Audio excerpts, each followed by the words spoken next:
Kita akan mendengarkan firman Tuhan saat ini. Saudara, kita akan buka di kitab Roma 5 ayat 3 sampai ayatnya yang kelima. Hanya 3 ayat, saudara yang kekasih. Kita akan baca sama-sama. Semuanya bersuara dan dengar firman Tuhan ini waktu Anda baca. 1, 2, 3. Dan bukan hanya itu saja, kita malah bermegah juga dalam kesengsaraan kita. Karena kita tahu bahwa kesengsaraan itu menimbulkan ketekunan. Dan ketekunan menimbulkan tahan uji. Dan tahan uji menimbulkan pengharapan. Ayat 5. Dan pengharapan tidak mengecewakan. Karena kasih Allah telah dicurahkan di dalam hati kita oleh Roh Kudus yang telah dikaruniakan kepada kita. Haleluya. Saudara yang kekasih di dalam Tuhan Yesus Kristus, judul khotbah saya pada hari ini adalah bermegah dalam penderitaan.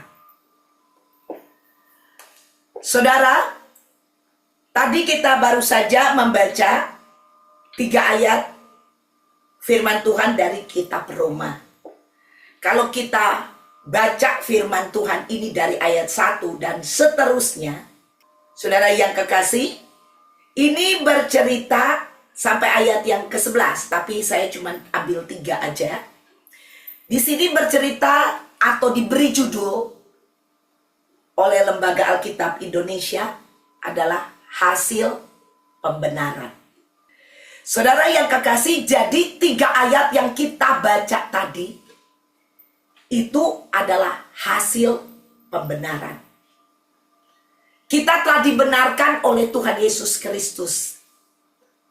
Pada waktu tadi kita bersekutu dengan tubuh dan darah Tuhan, itu untuk mengingat tentang pengorbanan yang Tuhan sudah lakukan di atas kayu salib untuk umat manusia. Mengingat tentang kasih Allah yang begitu besar kepada kita, kepada dunia ini. Sehingga dia mati di atas kayu salib buat umat manusia. Dan orang-orang yang percaya kepadanya, yaitu kita semua yang berkumpul pada hari ini di dalam ibadah raya.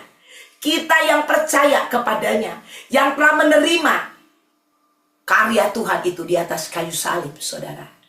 Kita inilah yang telah dibenarkan oleh Tuhan.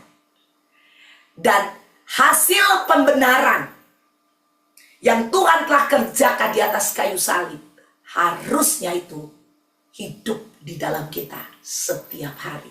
Di dalam diri orang percaya. Ini tanda kutip orang percaya. Ya, jadi firman Tuhan ini ditujukan untuk orang percaya yang telah menerima atau telah dibenarkan, sehingga bisa hidup di dalam hasil pembenaran. Haleluya. Orang Kristen wajib hidup bermegah di dalam penderitaan. Saudara yang kekasih, kita akan lihat dulu arti bermegah itu apa, atau arti kemegahan itu apa. Arti kemegahan adalah pancaran, ya, terpancar, atau kesaksian orang percaya. Tentang apa? Tentang kebesaran Tuhan. Tentang Kristus mati yang menghasilkan kekayaan kehidupan untuk semua orang yang mau menerima dia. Berbicara tentang terang Tuhan, itu berbicara tentang kualitas yang luar biasa. Berbicara tentang kekokohan, kebesaran Allah yang ada di dalam diri orang percaya. Nah, ini arti kemegahan. Saudara, ada firman Tuhan berkata, Allahku akan memenuhi keperluanmu menurut kekayaan dan kemuliaan dalam Kristus Yesus Tuhan. Kekayaan itu, kalau berbicara kekayaan, itu bukan berbicara tentang hanya uang, materi, saudara. Nah, konotasi kekayaan yang rata-rata manusia pikirkan, waduh itu orang kaya, berarti orang itu punya duit banyak. Betul? Nah, itu konotasi ekspektasinya seperti itu rata-rata di pikiran manusia. Tetapi arti kekayaan di dalam kebenaran firman Tuhan ini, di dalam, tadi saya katakan, di dalam arti kemegahan, ya, menghasilkan kekayaan hidup kita yang bisa memancarkan terang Tuhan. Ada amin? Ya. Berbicara tentang Allah yang begitu kaya, begitu luar biasa. Bukan berbicara hanya materi, karena emang kalau di surga itu Allah sendiri, saudara yang kekasih, di surga itu jalannya aja, lantainya itu saudara dari batu-batu permata, dari emas. Ada amin? Ya.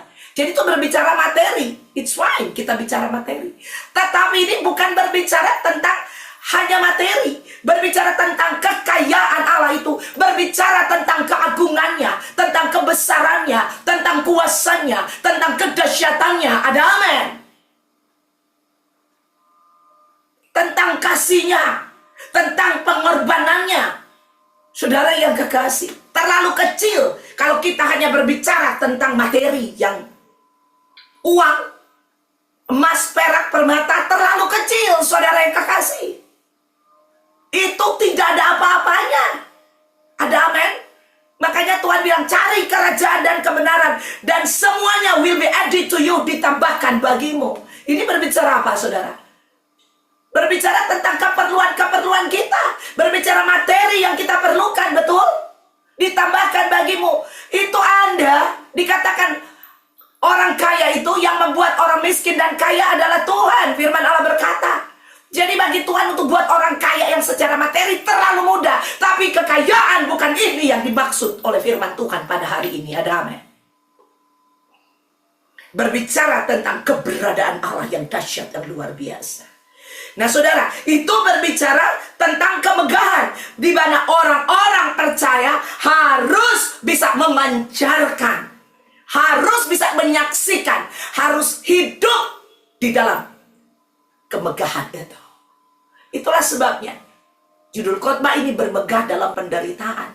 Terlalu kecil penderitaan itu dibandingkan kemegahan Allah yang ada di dalam diri orang percaya. Ada amin. Haleluya. Sudah, terkadang kita berpikir hidup ini terlalu sempit, terlalu kecil. Sepertinya kita tidak ada apa-apanya. Sepertinya kita di-compare dengan orang lain.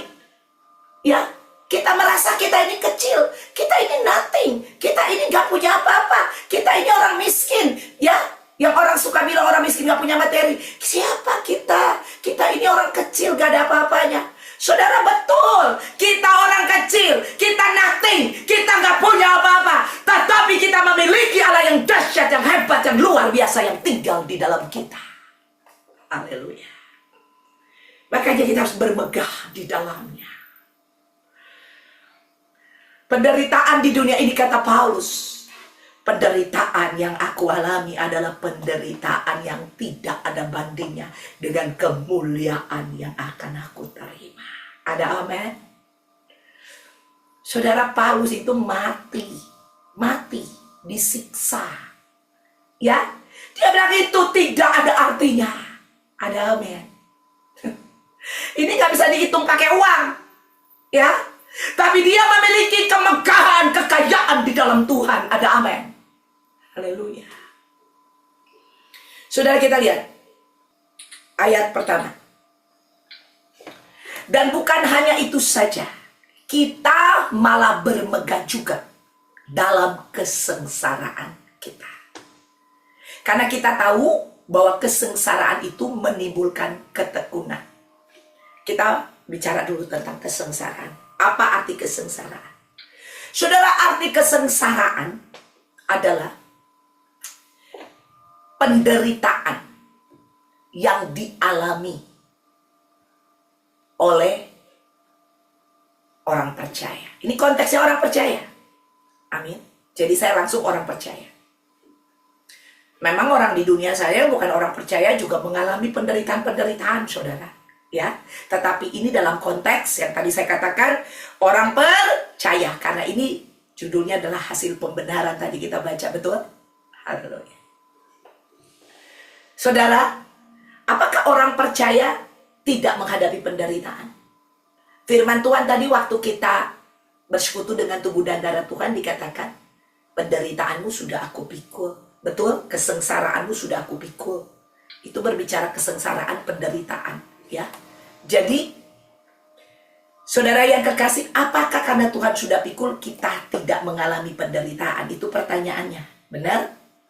Saudara, selama kita ada di dunia ini, dunia yang sudah jatuh ini, penderitaan kapan saja bisa berhadapan dengan kita. Ya, jadi kita nggak bisa menghindari penderitaan-penderitaan yang kapan saja bisa datang. Contoh Rasul Paulus. Pada waktu dia pergi untuk misi penginjilan, dia mengalami, saudara, terombang-ambing di lautan. Itu penderitaan. Ya, saudara, Anda kalau naik kapal, sedikit aja goncangan, ya, itu bisa mabuk laut, ya, bisa puyeng, bisa pusing, saudara, ya. Nah, ini dibilang terombang-ambing di lautan, ya, semalam-malaman. Itu bukan 5 menit, tapi semalam-malaman, saudara, digoncangkan oleh angin. Itu penderitaan, saudara, itu kesengsaraan. Betul? Yang dialami. Saudara, kalau seperti itu, kira-kira orang bisa nyerah nggak? Kalau Anda mengalami non-stop penderitaan. Bisa nggak? Bisa. Betul? Bisa, saudara. Ya. Jadi, penderitaan ini adalah sesuatu yang tidak mengenakan di dalam diri manusia. Yang kita tidak harapkan. Siapa yang mengharapkan penderitaan? Gak ada. Kita tidak mau penderitaan itu. Aduh, orang itu, perempuan itu sangat menderita karena sakitnya. Betul? Firman Allah mencatat, ya, bahwa orang sakit itu, wanita itu sangat menderita. Saudara, penderitaan itu tidak enak. Penderitaan itu bukan harapan setiap manusia. Bukan harapan orang percaya. Bukan. Tapi selama kita ada di dunia ini, penderitaan kapan aja bisa terjadi, saudara. Ya. Nah, ada 2 macam penderitaan, saudara. Tadi penderitaan yang Rasul Paulus alami, bukan karena Rasul Paulus berbuat dosa dan dia mengalami penderitaan. Bukan. Tapi Rasul Paulus, dia menderita karena dia pergi di dalam misi ilahi. Dia sedang menjalankan misi ilahi. Dia di dalam perjalanan pemberitaan Injil kerajaan Allah. Ada amin? Dan penderitaan itu datang menyerang dia. Saudara, ini penderitaan yang terjadi karena misi Tuhan. Karena rencana Tuhan. Karena tujuan Tuhan sedang dijalani. Ada amin? Ya. Dan penderitaan yang kedua adalah penderitaan akibat dosa. Ya. Contoh, saudara, seseorang berjudi, punya uang, tinggal pas-pasan, dan dia pergi berjudi. Dan akhirnya dia kalah judi. Berjudi boleh nggak? Nggak boleh kan? Dia kalah judi, saudara. Dan akhirnya keluarganya tidak bisa makan, menderita. Dan bilang, oh Tuhan, tolong Tuhan, angkat penderitaan ini. Ini harus bertobat, saudara. Amin. Bukan ini yang dimaksud. Penderitaan yang dimaksud di sini, bermegah dalam penderitaan yang dimaksud di sini, penderitaan yang kita alami selama kita ada di dunia ini. Selama kita berjalan di dalam tujuan dan rencana Tuhan. Ada amin. Makanya kita harus posisikan diri kita sebagai orang percaya untuk tetap berjalan di dalam tujuan dan rencana Allah dalam hidup kita. Sehingga kita bisa bermegah di dalam penderitaan. Ada amin. Ya, kalau Anda menderita karena dosa, Anda tidak bisa bermegah dalam penderitaan. Tetapi kalau kita bisa bermegah dalam penderitaan, karena penderitaan yang kita alami itu adalah serangan-serangan si musuh kepada kita untuk mencegah kita, untuk membelokkan kita supaya kita keluar dari rencana Allah, dari tujuan Allah, supaya kita berhenti, saudara yang kekasih. Nah, ini penderitaan yang dimaksud. Nah, saudara yang kekasih, apa arti penderitaan itu di dalam refleksi kehidupan kita hari lepas hari? Nah, orang percaya itu, saudara, harusnya kita mengerti arti, makna hidup kita ini, dan tujuan kehendak Allah dalam kehidupan kita. Sangat disayangkan, orang percaya hanya berorientasi hidupnya terhadap kehidupan makan minum pakainya setiap hari. Orientasinya hanya kepada dirinya sendiri. Banyak orang percaya menghabiskan sebagian besar hidupnya sejak dia menerima Tuhan hanya untuk kehidupan dia hari lepas hari. Bisa minum, bisa makan, bisa pakai. Dan tujuan hidup dia di kemudian hari, masa depannya dia, saudara, dipersiapkan supaya tidak mengalami kesengsaraan. Artinya supaya bisa makan, bisa minum, bisa pakai. Dan mereka berpikir itu akan membuat mereka bahagia. Di Amerika sini, saudara, orang pada usia potensial, ya, mereka bekerja sampai masa tua mereka di sini berapa ya? 67 tahun, saudara, ya. Itu baru pensiun, ya. Maksudnya diberi kesempatan untuk pensiun, ya. Pensiun lah artinya. Jadi sudah dianggap tidak bisa bekerja lagi, tapi banyak orang masih bekerja di usia itu, saudara yang kekasih. Jadi ada umur pensiun 67, ya. Nah, saudara, 65 67 lah. Nah, saudara, pada waktu orang itu pensiun, itu orang itu berpikir bahwa, oh, hasil kerja keras saya sudah punya uang banyak untuk saya simpan di masa tua saya. Dan saya akan menikmati semua itu. Pensiun akan datang, social security benefits itu akan kita terima, dan kita akan hidup. Dan kita udah punya anak, kita udah punya cucu, udah selesai hidup kita. Tinggal menikmati anak cucu dan pensiun dan jalan-jalan ke lake, jalan-jalan ke taman, jalan-jalan kemana Anda mau. Seperti itu. Nah, makanya prinsip orang Amerika itu bekerja keras di usia potensi untuk supaya mereka bisa hidup layak pada waktu di hari tua mereka. Saudara, itu prinsip orang Amerika. Nah, prinsip kerajaan Allah nggak kayak gitu. Ada amin. Tuhan bilang, semua itu ditambahkan bagimu. Ada amin. Kalau kita cari kerajaan dan kebenaran. Saudara, firman Allah berkata, dia menjamin kehidupan kita di masa tua kita. Ada amin. Ya, ada lagu berkata, sampai masa putih rambutku. Ada amin. Dia tetap menggendong kita.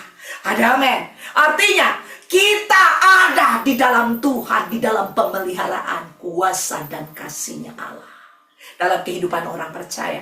Untuk itu, orang percaya tidak perlu takut akan masa depannya, akan hidupnya dia di masa akan datang. Saudara, di sini ada Ibu Sumarsi, udah hidup, udah umurnya di atas 80 tahun. Tapi Ibu Sumarsi bisa menikmati kehidupan masa tuanya dia dengan Tuhan. Ada amin. Harusnya orang percaya, dia berpikir bahwa masa tuanya itu dia akan habisi dengan Tuhan, dengan menggenapi tujuan dan rencana Allah di dalam kehidupannya dia. Ada amin. Bukan menikmati hidup, boleh Anda menikmati, oh, saya punya anak, saya punya cucu. Bisa-bisa saja, saudara. Ya, emang kita punya anak, kita punya cucu. Seperti itu dia kita mau nikmati. Bisa, saudara. Tetapi bukan itu yang dimaksud. Ada amin? Bukan itu. Tapi Tuhan mau supaya kita bisa pergi kepada tujuan dan rencana Allah. Sehingga pada waktu kita mati, kita berakhir hidup kita di dunia ini. Seperti Rasul Paulus berkata, aku telah mengakhiri pertandingan ini. Ada amin. Dia telah menyelesaikan journey-nya di dalam Tuhan, di dalam tujuan dan rencana Allah. Ini yang dimaksud. Saudara, kalau kita hidup sampai hari ini, berapapun umurmu, belajar untuk hidup di dalam rencana dan tujuan Tuhan dalam hidupmu. Jangan hidup sia-sia. Apa yang Anda pikirkan tentang kehidupan ini? Apa yang Anda rindu untuk menyelesaikan di dalam kehidupan ini? Itu, saudara yang kekasih, yang akan membawa kita kepada tujuan ilahi, kepada rencana Allah, sehingga kita boleh bermegah walaupun penderitaan yang datang mungkin silih berganti, kita tetap kuat di dalam kekuatan kuasa Tuhan. Ada amin.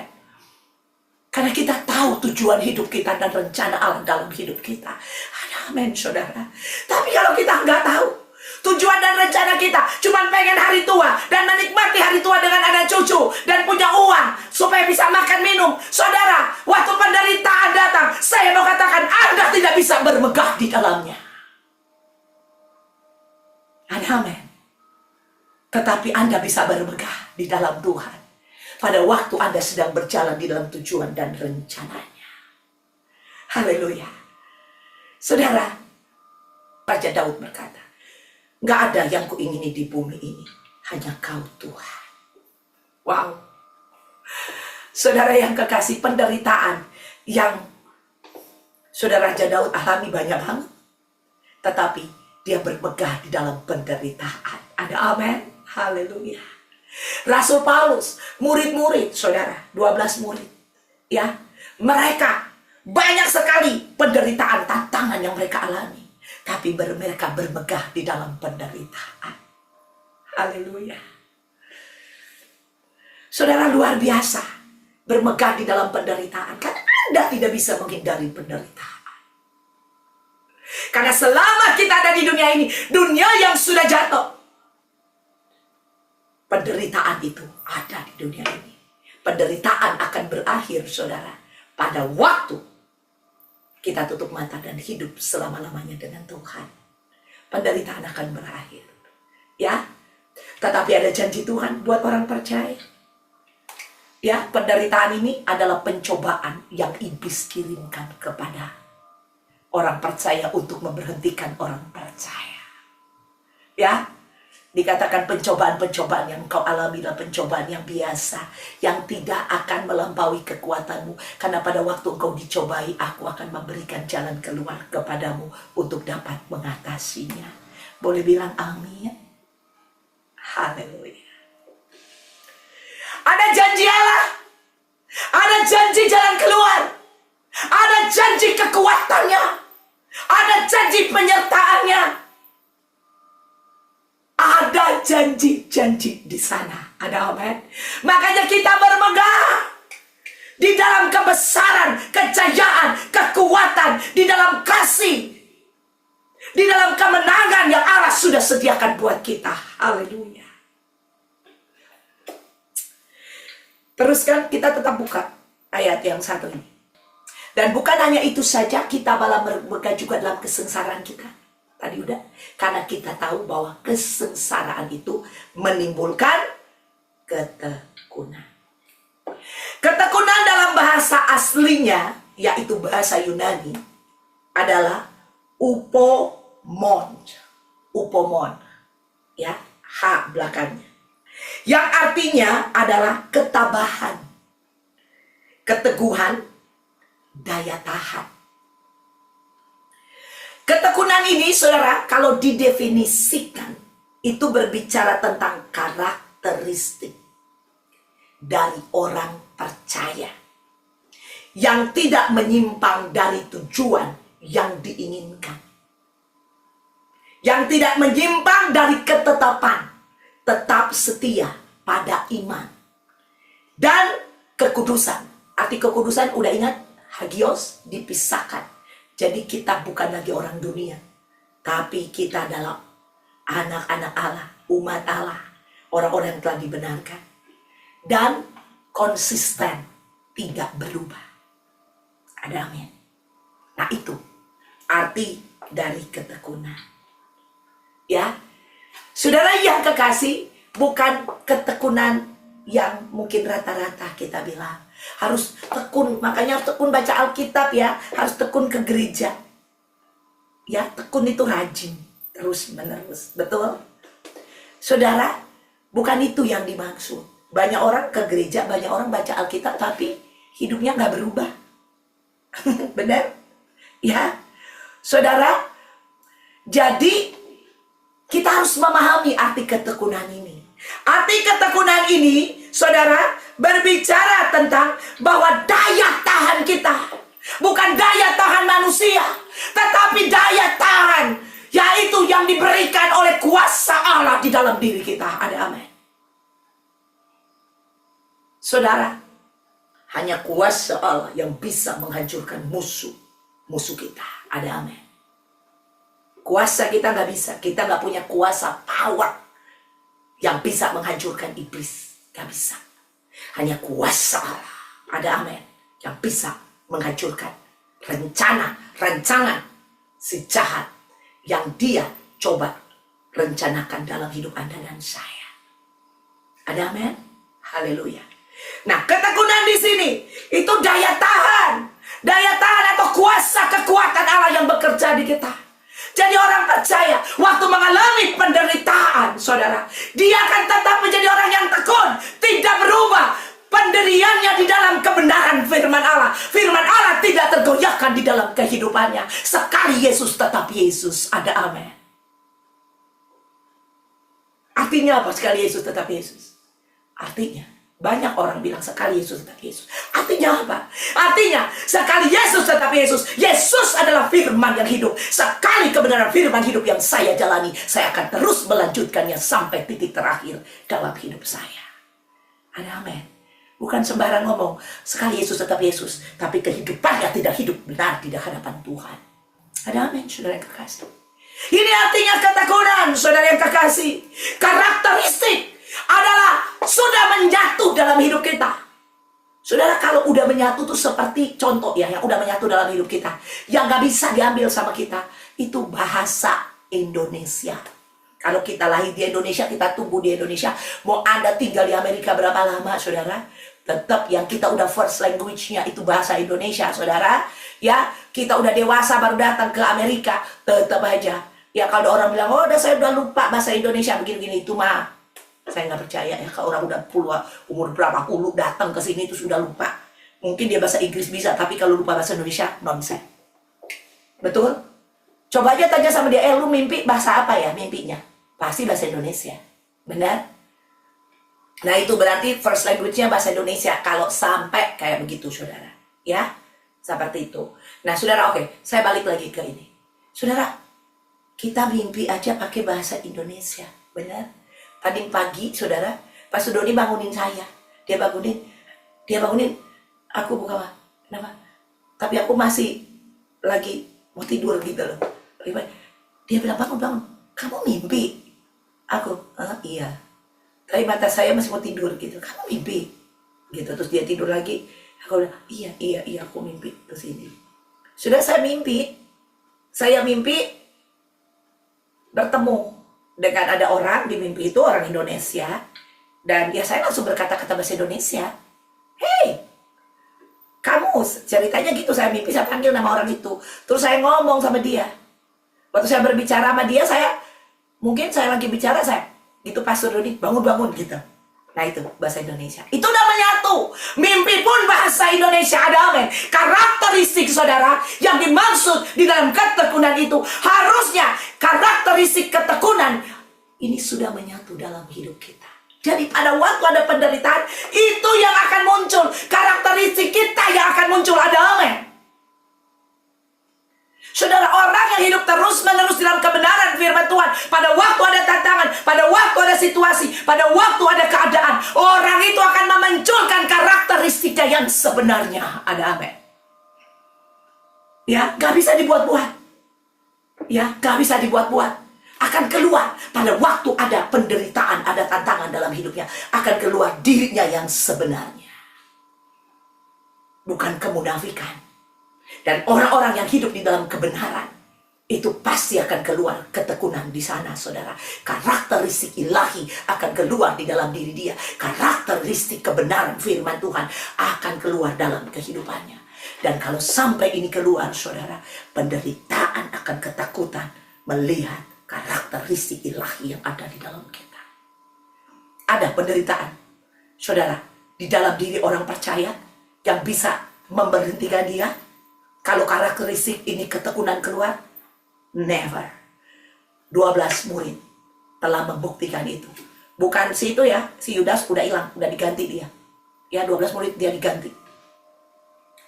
Ya, saudara, karakteristik 12 murid ini diceritakan. Rasul Paulus diceritakan di kebenaran firman Allah. bagaimana mereka mempunyai karakteristik ilahi, kebenaran firman yang muncul dalam kehidupan mereka. Dan mereka no fear at all. Tidak ada ketakutan apapun juga yang ada dalam hidup mereka. Ada amin. Nah ini Tuhan. Ya ini ketekunan namanya saudara. Nah gimana dengan kita? Ya, baru gak bisa bayar apa udah puyeng. Baru gak bisa ada apa-apa udah ya pikiran udah kemana-mana. Baru gak punya apa-apa udah kemana-mana. Baru digituin orang udah pusing 7 keliling. Saudara, saya mau ngasih tahu sama kita. Kita memerlukan ketahanan. Ada amin, kita memerlukan ketekunan di dalam Tuhan. Haleluya. Daya tahan. Ya, itu menjadi karakteristik orang percaya. Saya katakan tadi tidak menyimpang dari tujuan yang diinginkan Tuhan. Ada amin. Yang telah ditetapkan tetap setia dalam iman, tetap hidup kudus, tetap hidup terpisah dari dunia ini. Ada amin. Dan tidak berubah. Haleluya. Puji Tuhan.